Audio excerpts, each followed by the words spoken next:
You've lived more than 70 years, so what truly deserves to be kept?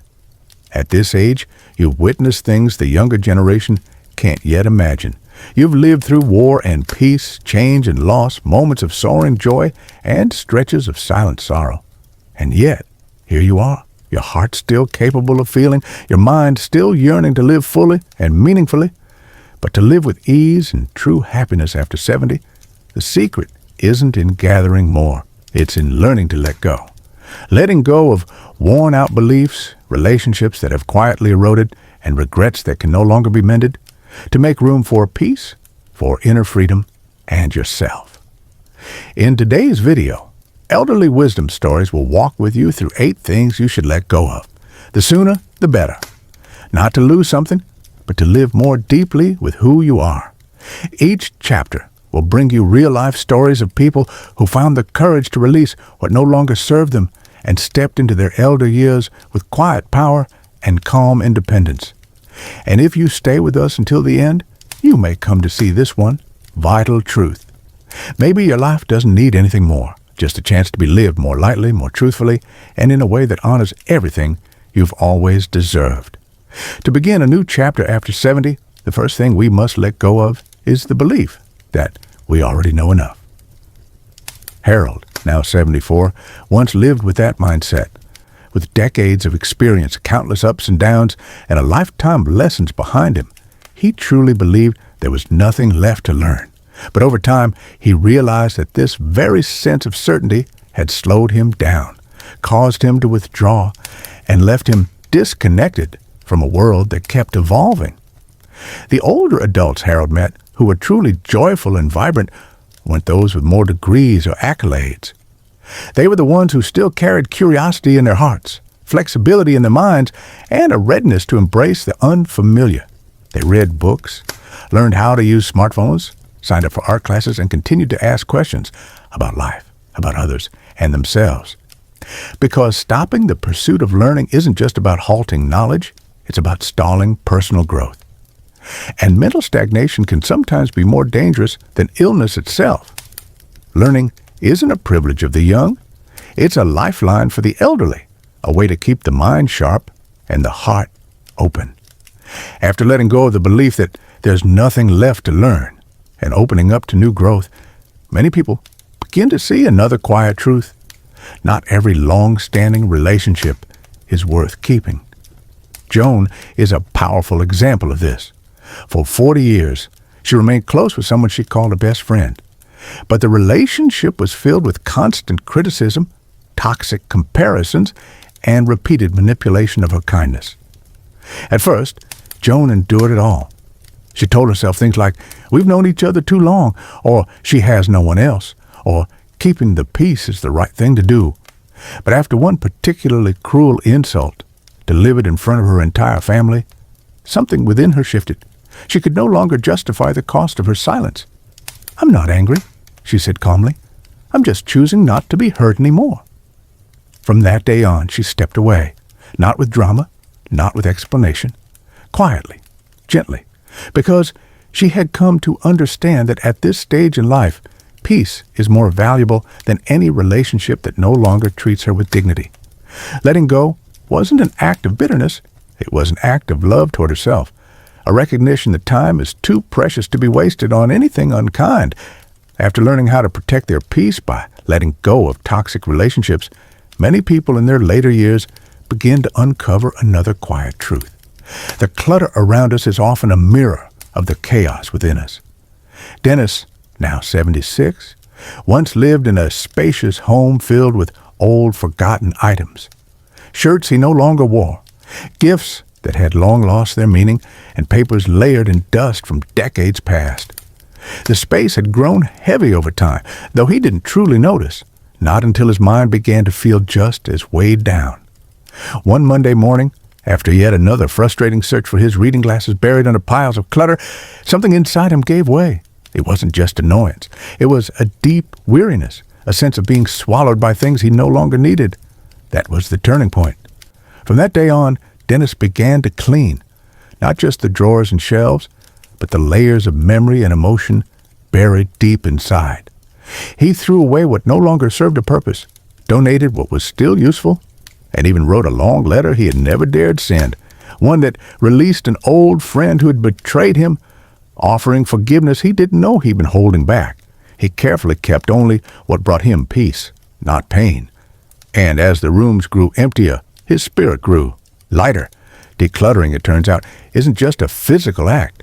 It's a spiritual cleansing.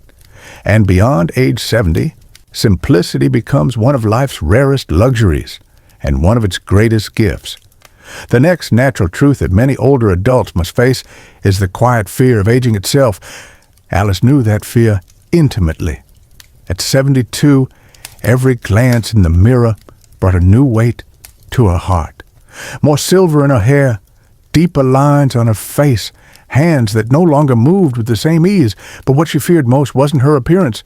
It was the fear of becoming invisible, of being forgotten in a world that seemed to spin faster around the young. But then something happened that shifted her perspective completely. A dear friend, her same age, once healthy, vibrant, and full of life, passed away suddenly from a rare illness. The shock of it left Alice speechless. In her quiet grief, she turned inward and saw something she hadn't seen before. She was still here, still clear-minded, still able to walk, to hold her grandchildren, to feel deeply. "I used to fear growing old," she wrote in her journal, "until I realized aging is a privilege not everyone gets to have." From that moment on, she began to see her wrinkles as markers of resilience, each silver strand of hair as a memory, and each morning she woke as a gift to be embraced. Aging no longer felt like the end of the story, but a gentle pause, a precious space to live more truly, more fully, and at her own pace.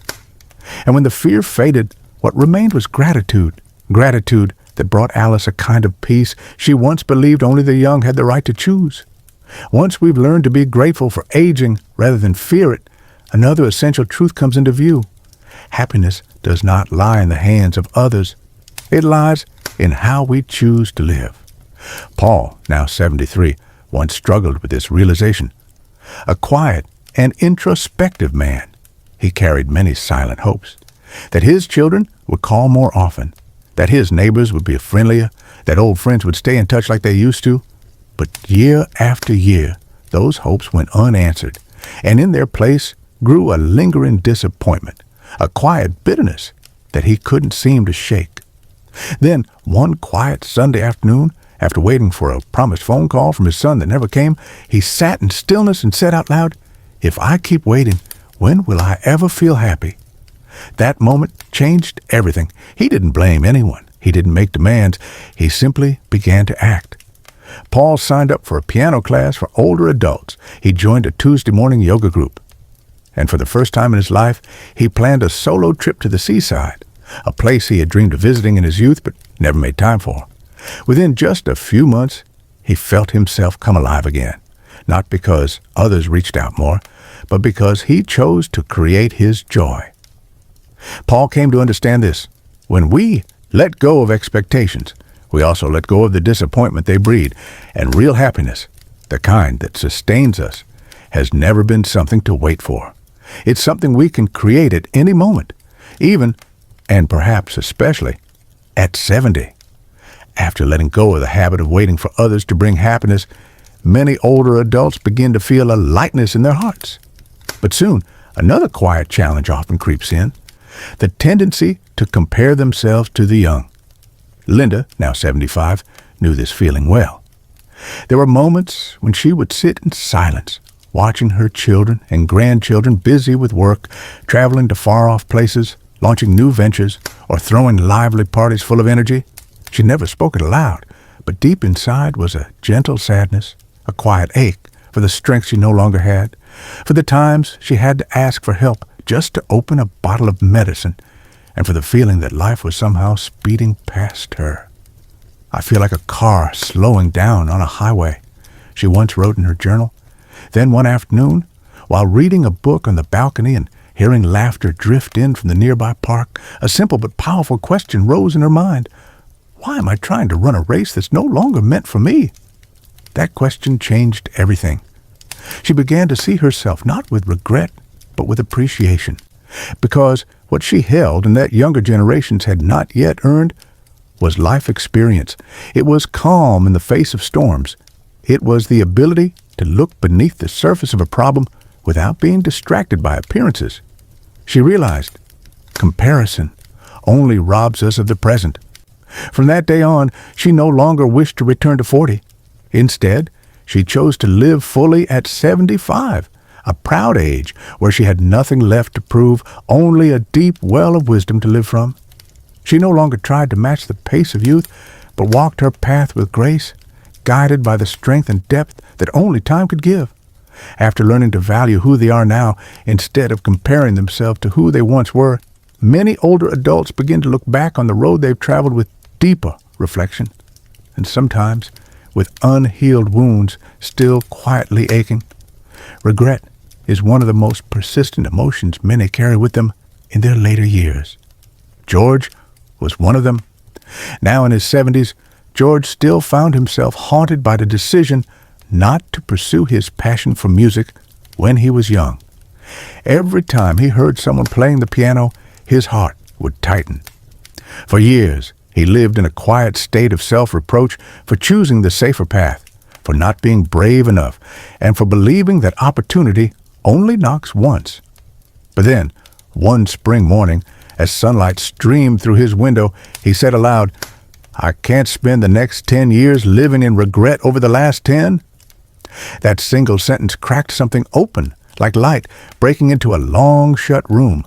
And with that clarity, he began to change, not by trying to reclaim what had been lost, but by learning to forgive the past. He forgave those who had hurt him.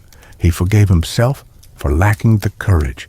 And he even forgave time, because he understood now. The past cannot be changed, but the present can still be lived differently. After releasing the regrets of the past, many older adults begin to live with a newfound lightness.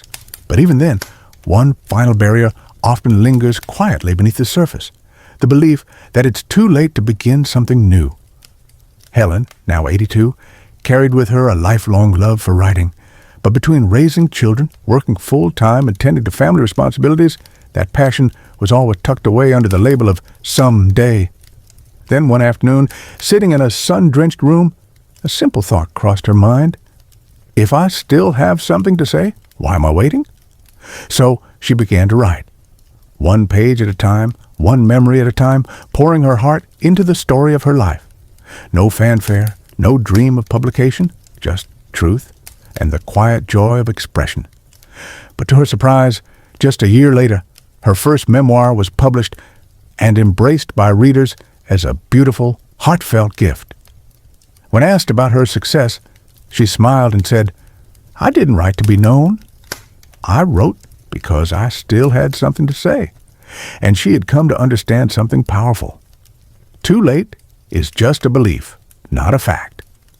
People can still fall in love at 70, learn to paint at 75, publish their first book at 82, and inspire others at 90. The only thing that truly stops us from living a vibrant life after 70 is the thought that all the doors have already closed. It's not what you accumulate, but what you're willing to let go of that defines the quality of life after 70. Letting go of outdated beliefs, unhealthy relationships, lingering regrets, the fear of growing old, and the thought that it's too late, so you can gently step into a new chapter of life, a chapter where you no longer chase, but finally live on your terms. You don't need to become someone else. You don't need to do something grand. All you need is to live each day with a little more honesty, a little more peace, and a little more courage. And that is more than enough. If you feel you're already on that path, or just about to take your first step, share your story in the comments below. Because your experience may be the very spark someone else needs to keep going when they feel lost or weary. And don't forget to subscribe to Elderly Wisdom Stories so we can continue this journey together. A journey of living deeply, living with understanding, and living without regret. We'll always be here to listen, to share, and to remind you of this simple truth. At any age, life is still, and always will be, worth beginning again.